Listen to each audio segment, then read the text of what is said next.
Good morning, Cocaine. 7:34. Happy Tuesday to you. It's not Monday. It's Tuesday. It's Tuesday all day. That. Yeah, you might be confused. Maybe something changed your alarm clock. Maybe that's what it is. Something spooky happened in your house. It's not me just hitting the snooze Nope. over and over again, boss. Nope, it definitely got changed. Somebody I'm going to call 704 Paranormal. Alston and Tyler join us this morning. Hey, guys, how's it going? Doing pretty good. How you doing? Good.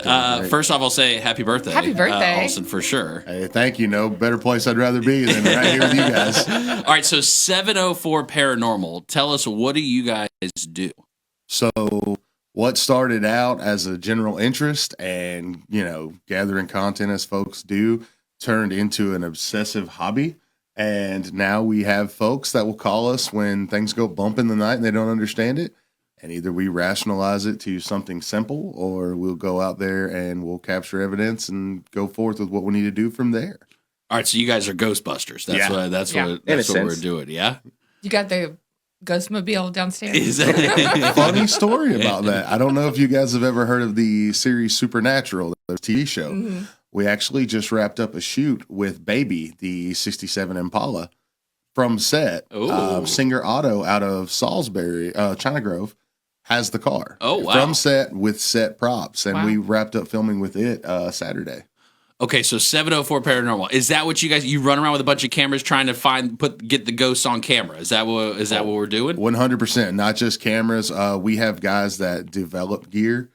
Jamie Trivett's one of our partners. He develops gear, give you deeper Estes method or laser grid capture stuff. I mean, we're not just doing it like you see all the other basic stuff. We're diving in and doing the scientific aspect. That's why I got my little scientist blood over here, Tyler. Yeah, we dive a lot more into the history of it. That too. So that's really what kind of piqued our interest in it is, you just see people running around with a camera and they're like, oh, this place is haunted. It's a little spooky.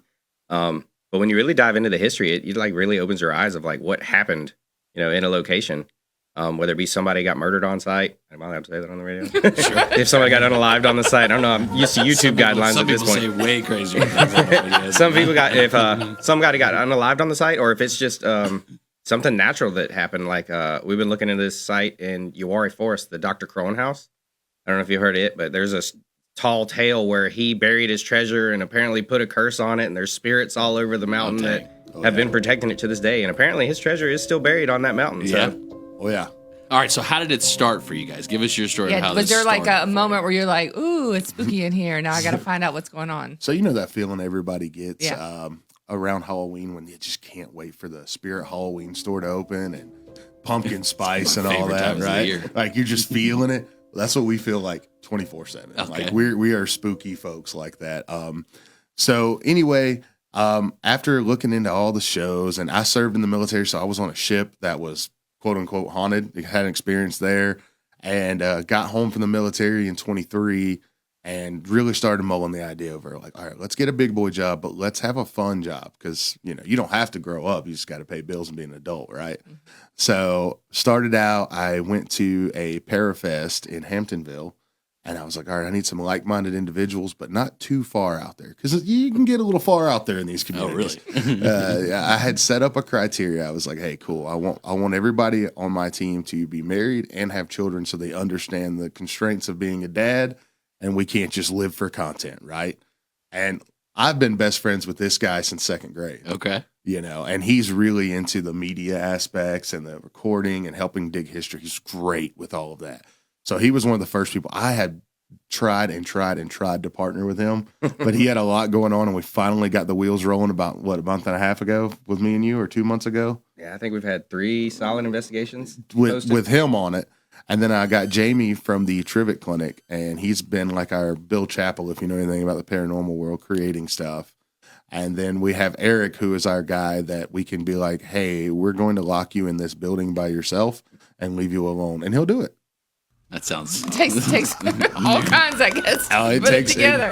But see, we've grown even more than that. We've partnered with the Davidson Historical Society. Rachel's the VP over there. She sends us historical information and gets us access to places out there. I've recently been working with the Mooresville Historical Society Museum. Yet again, as Tyler said, all about the history. You see, we take something like, today's kids, they're not really crazy about cracking a book and learning history the old school way. It's boring, right? But if you can tie paranormal to it, it makes it that whole other aspect of now you're a detective and you're learning history and you get pride in where you're from, right? So we bring all that to the table, and that's just kind of what we do. But we want to focalize on North Carolina's history and the rich paranormal history that it has. Any local history around the Lake Norman area that you're really intrigued by, or something you've investigated? Other than Normie? Yeah. Oh well, we love Normie. Normie and I are best buds. We have each other's phone number, so we text all the time. I understand that. So there is a few spots I know. So one of them would be, I'm sure you may have heard, there is the Shinville Witch Site. Have you heard of that? No, I have not heard of that. No. So sounds like an afternoon. Sounds like an afternoon picnic. Oh, yeah. So that was one of our first sites we went to quite a bit. There was this teacher we had in high school, Mr. Stone Street, quite a few books. He's written O.C. Stone Street, and he covers it a little bit. And then we've been out there a few times, but it's out off Shinville Road. It's an old going into abandonment type cemetery, but allegedly there's a witch buried outside the walls there. Yeah, and it has the old stone walls and a few graves outside of it. So that Do you have to go at night to these spots, or can you do daytime stuff, or is it just night activity? So if a place is haunted, ghosts don't keep business hours. Okay. Right? That wouldn't make sense. They're not making money off this. But nighttime, obviously, you're in it for the thrills. Everything's a little bit more scary. Yeah, there is a little bit of adrenaline there. I'm not going to lie. However, I do want to put out that most cemeteries do have a sun up to sundown kind of place. So let's not go poking around places, disturbing the peace. Yeah. A lot of sites, we obtain permission. We have paperwork, and we make sure that we obtain permission to be there and to film. You know how that goes if you're in the media business. You want to be able to post it. If you catch something incredible and you don't have the proper paperwork, they're like, we don't care what it is. Get it off there. Yeah. Yeah. And so you guys have posted things. You have a YouTube channel. You have the those types of social media locations. Right? All of it. All of it. And so what is it that you guys are posting on there? So walk through, if people wanted to look at the content that you guys are producing and putting out, what is that? We've got some highlight reels called shorts. Those are some of our best catches, some of our best evidence. And then we've got full-length videos of pretty much anywhere from 45 minutes to an hour-long video of the full investigation. Obviously, we have to trim it for time because we're filming for almost 8 hours from sundown to almost sunup. Yeah. We cut out normally around 4 a.m., 5 a.m. is about time we pack up. Yep. And then, so will it be just you two? You said you have a few people that go out. You have a team of 4 that goes out to the sites. Yep. Yeah, so you won't see much of me. I'm normally behind the camera. He's usually behind the cams, and when we put the camera on him, he's like, I'm safer behind here. I'm going to go back that way now. And then, so what's your process? You get to a site, kind of what's going through your mind? Is it case by case, or walk me through kind of how you guys would progress through a site? Okay, so we did one not too long ago. It was actually 2 full investigations at this site, the Mountain House facility, which was an old assisted living facility, but it was in shambles even when it was open. Talked to local police and firefighters. They said this was one of those places they never cut all the lights on at night, during the day or night, save power. Residents would smoke inside, everything. It was just cut all the corners. Yeah, they cut all the corners they could cut. It had been shut down and recently purchased, and the guy was going to flip it into something else. And we're like, hey, we've heard stories from all the nurses that work there. There's a lady in black that it's always seen on cameras and stuff there. Can we investigate? So they gave us permission to go there. So what we did was I hit the guys up. We dug through all the newspapers, newspaper.com, all that stuff to look up any related unalivings, deaths, It's assisted living. People are going to pass. It's older folk, But we're looking for anything odd. Plus, the place had gotten shut down due to negligence and other darker events that had occurred there. So I took a building layout map, and we went through on the first investigation and did a baseline of where the activity was. So then I drew this out like a blueprint, if you will. Hey, in this area, we have SLS activity, which is the little stick man on video, In this area, we're getting EMF, and there's no power or wiring in the building. Hey, this area, we heard, disembodied voices.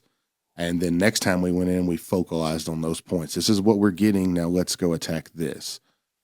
We had actually brought a prior nurse that worked there with us who knew the patients, knew the ghost stories, and she walked the halls with us. In part 2 of that video on YouTube, she gives a lot of the history. Now, one of the most incredible captures we've actually caught is a short and in that video. A ghost actually pulls Jamie's shirt and it's caught on camera. Yeah, that was, and I do all the editing, and I couldn't believe it. That was just one of those things where, like, yeah, you see it on TV. You know, how much can you really? The skepticism really comes out, and you're watching it through TV. But when you're actually like, I'm the one that recorded it, and I'm the one that edited it, so I played it back like 10 times. I was like, no way, there's no way this is happening. For sure. 704 Paranormal. Check them out. 704 Paranormal. Alston, Tyler, thank you both for coming in and sharing with you guys what you guys are up to. So if somebody's got a site they want to reach out to you guys, is that okay if they reach out to you? And that's what I wanted to say for sure. If you have anything historical related, you have anything going bump in the night, reach out to us. We have all socials. You can reach out to us via emails that are out there. And finally, if you own a historical site, I'm talking to you, Mecklenburg. Let us on a lot of plantation or anything like that, guys. Thank you so much for having us. 704 Paranormal.